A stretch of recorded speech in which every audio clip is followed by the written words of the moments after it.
Okay, the first game we have is against Saj. Saj, I think that's how you pronounce it. not really sure though. And it's against Grinchers, who I think is the streamer. I'm not 100% sure if that's his account though.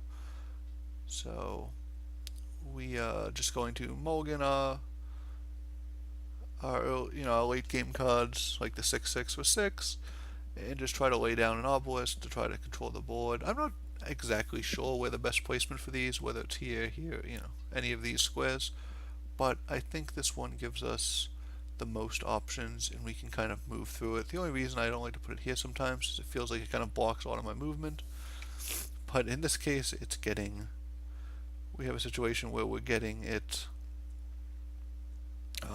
silenced anyways, dispelled, excuse me, and they have a second dispel here.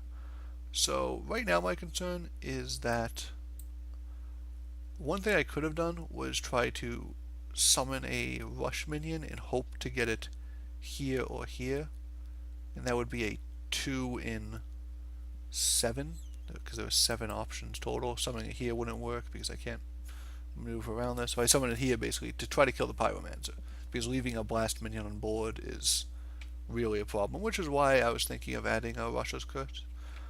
But instead I just try to play a Spelljammer that isn't stacked with any of my other minions, so the blast doesn't get a ton of value, and just hope that I can, play a couple more things out, maybe get the Zenrui on it if it lasts that long, but if it lasts that long we might have other issues. So they're just going to play a First Wish on the Pyromancer and move to kill the Spelljammer with their Blast General and their Blast Minion, which is, not the worst, just because at least I'm not under huge pressure and I can look to kill off the artifact and silence the Pyromancer. Once the Pyromancer is silenced, killing it isn't a huge priority. A 2/1 isn't that big of a deal. I just want to be able to kill off this artifact just so it can't just take over the board. So I move to sort of corner her if I can. She could move up here, but then she'd take a damage on it. I want her to have to take a damage on any attack she makes on me.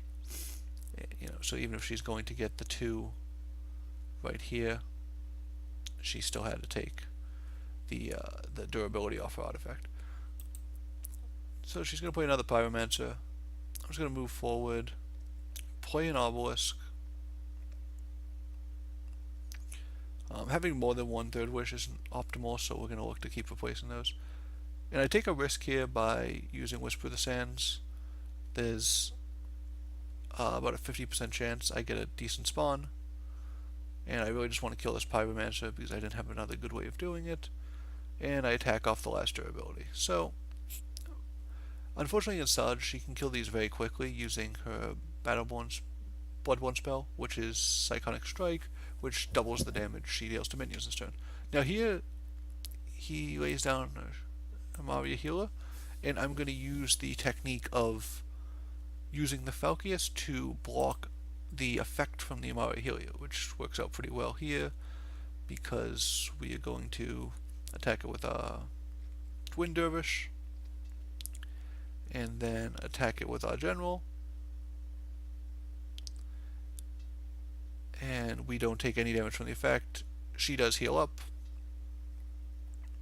and then I'm just going to use the Bloodborne spell to get a 2/2, or 2/3 I guess, and then use a Dunecaster. Now this turn I could have used the Dunecaster just to play it on the Wind Dervish I used to attack the healer, and then I would have been able to attack the enemy general with the my empowered general. But I didn't think that was worth it to let this buff die off for just 4 damage. I thought it was better to get value out of this. So I'm big on the value. So right here, we're going to be just trading Falcius, as it looks like. My other obelisk gets silenced, so I currently have 2 silenced obelisks,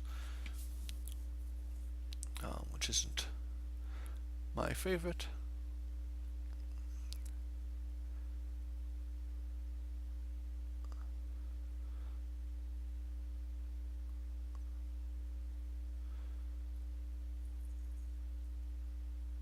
So right now I'm going to trade in my Falcius and my general attack for her empowered Falcius. And lay down the packs. He only has 2 cards in hand, and I have 3, and I have a favorable board position, so I'm not too worried. The Sojourner can help her refill cards, and unfortunately my Pax is probably just going to attack it. The Blast Minion is an issue for me, so I'm going to need to find a way to deal with that quickly.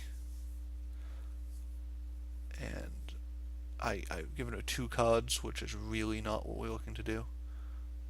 But it was one of the weaknesses of Battle Pets is that you can't control their attacks. So I'm going to try to taunt up the healer. I'm going to, provoke the, use the healer provoke on the Scarab to prevent it from killing my board, and it would kill itself if it were to attack. Right here, I'm getting Spine Cleavered on, so I have a Bloodfire Totem that at the end of each turn deal 1 damage to my general, which is very, very strong, and is becomes an issue. So you don't want minions to die when attacking her while she has this active.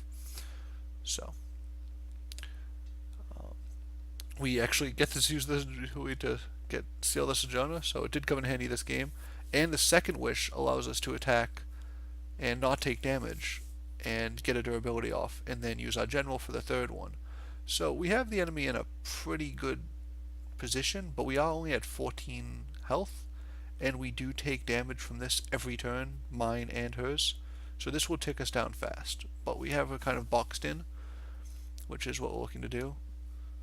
She plays a healer of her own, which is potentially an issue, and I don't have a way to block the damage. So we are just going to have to trade in with the healer and drop us down to 7. And then I go for the full box in. Right here, I can play the third wish. This is the only one I haven't played so far.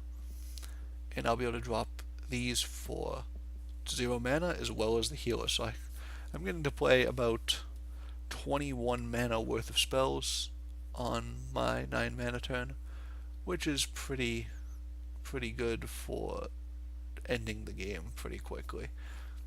So I'm just going to drop all these big minions in as big of a blob as I can against her. If she kills any of the healers, I feel like I'm in a good position. I just don't want her to be able to do 6 damage to me. And she can't play anything because she can't kill off the minions, because this had 5 health. This was undamageable by an enemy general. And then I'm able to just move in for the kill. So we actually got decent value out of the Pantherions that game, but we were already in a decent position just with the core Vetruvian spell.